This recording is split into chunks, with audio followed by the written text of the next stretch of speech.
नवजीवन राम की इस कर्म भूमि को कोटि कोटि नमन करते हुए मैं आप सबका हृदय से अभिनंदन करता हूं, स्वागत करता हूं।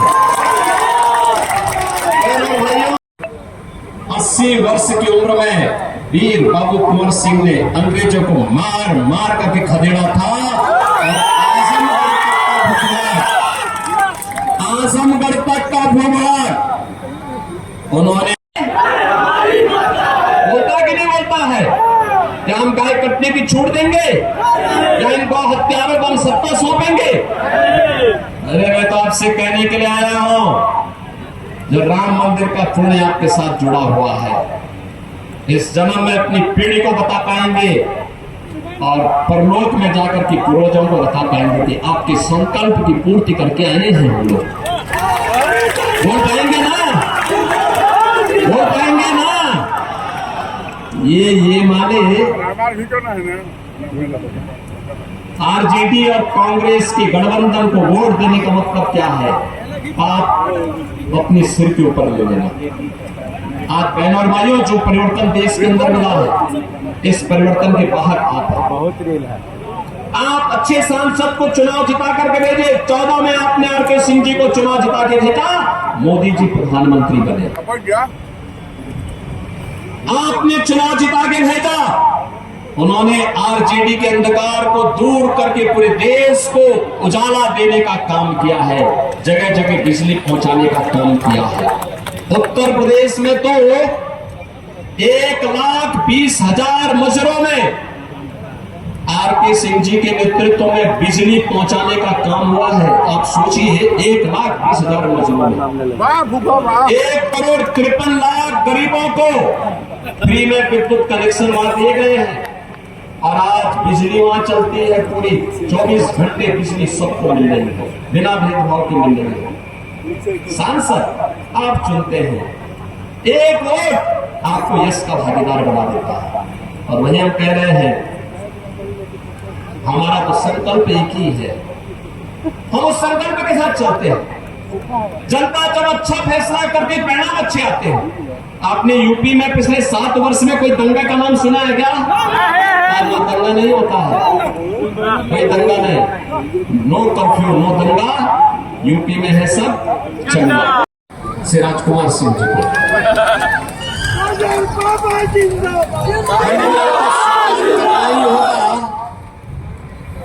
कि जब वो आईपीएस हुए थे, उनकी उम्र मात्र 20 साल थी। 20 साल थी। और तब जब उनकी शादी हुई, तब वे आईएएस बने। और सचमुच यहां के दामाद और आरा के सपूत ने प्रशासनिक सेवा के जिस भी पद पर रहे, उन्होंने इस धरती के मान को बढ़ाया बड़े गर्व के साथ। क्योंकि भारत सरकार के गृह सचिव के रूप में उनके कार्यकाल को हमने देखा था, क्या शानदार काम किया।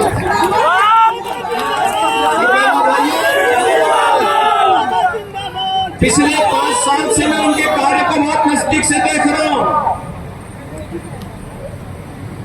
भारत के ऊर्जा मंत्री के रूप में उत्तर प्रदेश जैसे 25 करोड़ की आबादी के राज्य को भी बिजली संकट से मुक्त करने के लिए और केवल समस्या नहीं देना है, समस्या का समाधान भी देना है। समाधान का मार्ग निकालने वाले राजकुमार सिंह जी को आप सबका फिर से आशीर्वाद प्राप्त हो, इसके लिए आप सबसे अपील करने के लिए मैं आया हूं। हमने भगवान राम के संकल्प को अपने जीवन का हिस्सा बनाया। हमने कहा, निस्सरहीन करो मई भुज उठाए प्रणहीन। हमने तय किया जितने भी आतंकवादी थे, जितने नक्सलवादी थे, जितने बड़े बड़े माफिया थे, हमने कहा एक तरफ भगवान राम अयोध्या में विराजमान होंगे, दूसरी तरफ इन सब की राम नाम सत्य की यात्रा। आपने देखा होगा ना, अब तो यूपी में सब स्वाहा हो गया। अब यूपी में कोई रंगदारी नहीं लेता, बेटी और व्यापारी के लिए कोई खतरा नहीं बनता है। और जो बनता है ना, तो अगले चौराहे पर यमराज उसको वहीं से उठा के लेके चला। यही से स्नान नाम सत्य है। अब तो बड़े बड़े माफिया गले में तख्ती टांग करके चलते हैं, कहते हैं साहब एक बार जान बकस दो, ठेली लगा करके पेट भर दूंगा, नहीं करूंगा। और यहाँ पे आरजेडी और कांग्रेस का गठबंधन इन नक्सलियों को आपकी सुरक्षा पे सेल लगाने के लिए फिर से भेज रहा है। इसको पनपने मत देना, कतई पनपने मत देना, कतई आगे मत बढ़ने देना। और बढ़ावा के लोगों की जो जिम्मेदारी बनती है, बहुत बड़ी जिम्मेदारी है आपकी। जिम्मेदारी दोनों तरीके से, अच्छा सांसद के नाते तो है ही, लेकिन अपने दामाद को चुन करके आप भेजेंगे तो कौन ऐसा व्यक्ति होगा जिसको उसकी खुशी न होती। और इसमें रिकॉर्ड वोटों से चुनाव जिता करके आरपीसी में जाने चाहिए। जीतेंगे भारी बहुमत से, लेकिन रिकॉर्ड वोट से जीतने चाहिए। इतना विकास का मायने तभी होगा, कृतज्ञता ज्ञापित दोनों। आपने पिछला वोट दिया तो उन्होंने विकास कराया, उससे पहले वे आपके पास आए होंगे, ये कह के आए होंगे ना कि भाई मैं यहाँ का दामाद हूं, यही बोला होगा ना उन्होंने, क्योंकि एक अधिकारी के रूप में तो कुछ कर नहीं पाए होंगे, क्योंकि उससे पहले तो आपका उन पे पहले से ही आपने उन पर पहले कृपा कर दी थी कि आपने यहाँ की बेटी ब्याही गई तो आईएएस बन गए, उनकी तरक्की होने लग गई।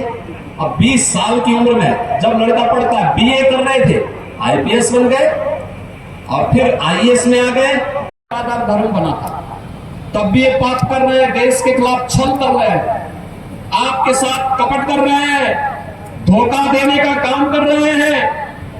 ये आपस में जाति के नाम पे आपको लड़ाएंगे, फिर जाति के नाम पर आपस में लड़ा करके अलग अलग कैटेगरी करेंगे और फिर कहेंगे कि भाई आपका आपसी विवाद है, इसलिए इसमें से एक हिस्सा मुसलमान को दे देते हैं।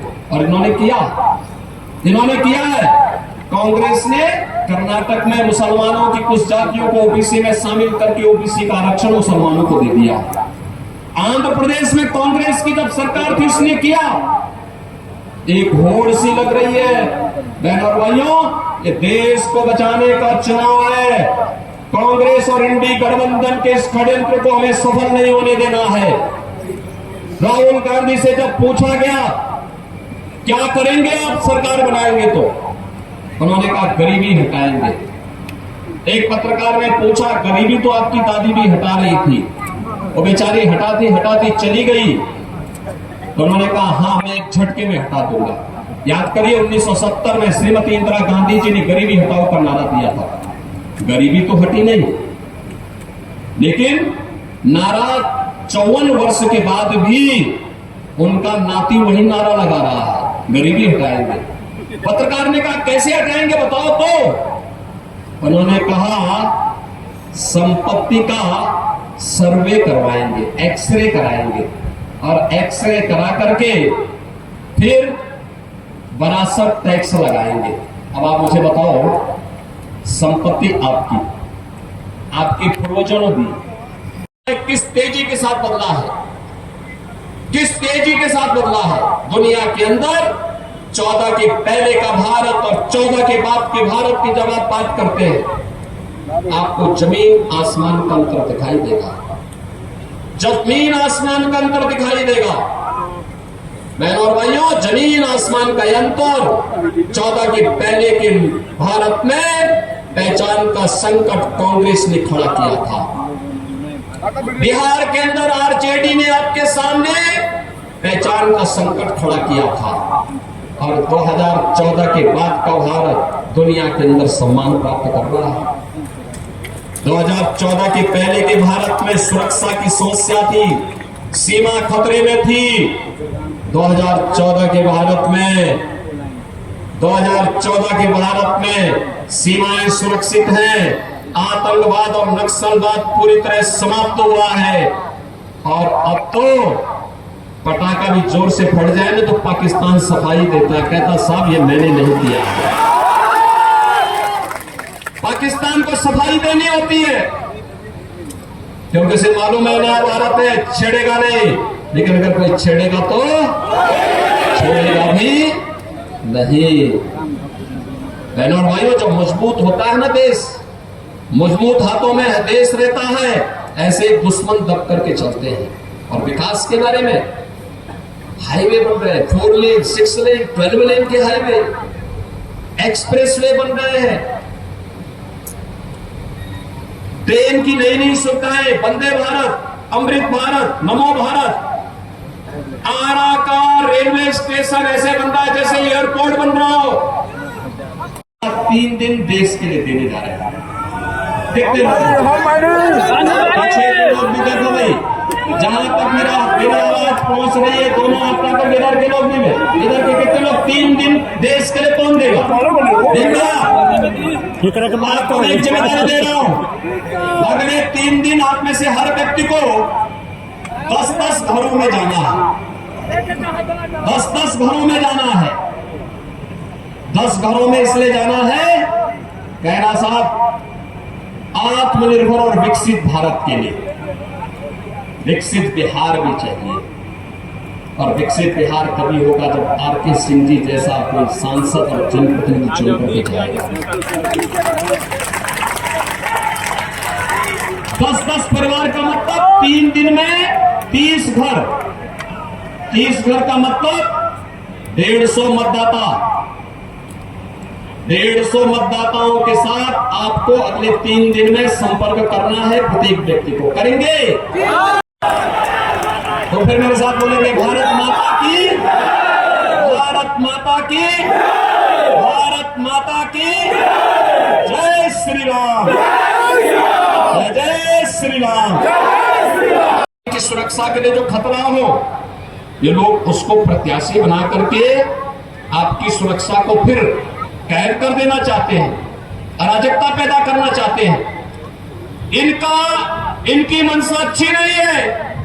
इनकी घोषणा पत्र को अगर आप देखेंगे, इंडी गठबंधन का घोषणा पत्र इतना खतरनाक है। कहते हैं आएंगे पर्सनल लॉ लागू करेंगे। पर्सनल लॉ का मतलब जानते हैं? पर्सनल लॉ का मतलब बेटी स्कूल नहीं जा पाएगी, महिलाएं बाजार और ऑफिस नहीं जा पाएंगी, बुर्का पहन करके घर में दुपकना पड़ेगा, और 3 तलाक की कुप्रथा को फिर से देश में लागू करेंगे। आधी आबादी का विरोध कर रहे हैं ये कांग्रेस और आरजेडी के लोग। बहनों और भाइयों, भारतीय जनता पार्टी इस घोषणा को करती है कि जय भारत चलेगा बाबा साहब भीमराव अम्बेडकर के द्वारा बनाए गए संविधान से। भारत के अंदर कोई शरीयत का कानून लागू नहीं हो पाएगा। बहनों और भाइयों, आपके किसी ब्लड रिलेशन से संपत्ति आपके पास आई, विरासत के रूप में आपके पास आई, कांग्रेस कहती है इसमें हम विरासत टैक्स लगाएंगे। ये विरासत टैक्स का मतलब जानते हैं आप क्या है? विरासत टैक्स का मतलब है आधी संपत्ति कांग्रेस के लोग और आरजेडी को लोग ले लेंगे, और फिर लेने के बाद अफगानिस्तान, पाकिस्तान और बांग्लादेश से जो घुसपैठी आए हैं, रोहिंग्या आए हैं, इन लोगों में उस संपत्ति को बांट देंगे। जैसे आपके पिताजी ने, आपके दादा ने, बाबा ने कोई 4 कमरे का मकान बनाया है, आज अगर वे नहीं मकान आपके नाम पे आ गया, ये विरासत टैक्स लगाएंगे और कहेंगे 2 कमरे आपके पास रहेंगे, 2 कमरे किसी बाहरी मुसलमान को दे देंगे। क्या उसको स्वीकार करेंगे? क्या स्वीकार करेंगे? क्या आना इसको स्वीकार करेगा? क्या भाइयों, ये कांग्रेस, आरजेडी और ये अंतिम चरण में हम लोग चल रहे हैं। 1 जून को चुनाव होना है। 6 चरणों के चुनाव हो चुके हैं। 6 चरणों के चुनाव में मुझे देश के अंदर अलग अलग राज्यों में जाने का अवसर प्राप्त हुआ। कश्मीर से कन्याकुमारी तक, कामरूप से लेकर के कच्छ तक, 12-14 राज्यों में, चारों ओर एक ही नारा है, एक ही संकल्प है, और वह है फिर एक बार मोदी सरकार का।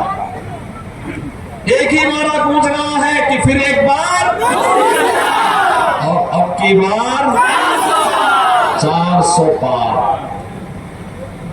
जब 400 पार की बात होती है तो कांग्रेस और आरजेडी के सहयोगियों को चक्कर आने लगता है। 400 सीट बीजेपी और एनडीए 400 सीट पाएगी और फिर अनर्गल प्रलाप और अनर्गल बयानबाजी और अफवाह फैलाते हैं। बहनों भाइयों, 400 पार जब जनता जनार्दन से हम पूछते हैं, मैं देश के अलग अलग क्षेत्रों में गया, पूछा मैंने कि 400 पार का आपका कैसे कह सकते हैं। उन्होंने एक ही बात कही, उन्होंने कहा जो राम को लाए हैं हम उनको लाएंगे, जो राम को लाए हैं हम उनको लाए। जून को सुबह 7 बजे से मतदान शुरू होगा। 7 बजे बजते ही उन सभी मतदाताओं को, जब आप 5 बजे उठेंगे तब 7 बजे उनको लेकर के मतदान केंद्र में जा पाएंगे। 7 बजते ही उनको मतदान केंद्र में ले जाकर के मतदान करा देना। कराएंगे? करा पाएंगे? करिए। और मैं कहता हूं उन लोगों को जो आज के समय में अपनी विफलता को छुपाने के लिए पाकिस्तान का राग अलाप रहे हैं, वे कृपया पाकिस्तान का राग अलापे नहीं, वे भारत का बोझ कम कर दें।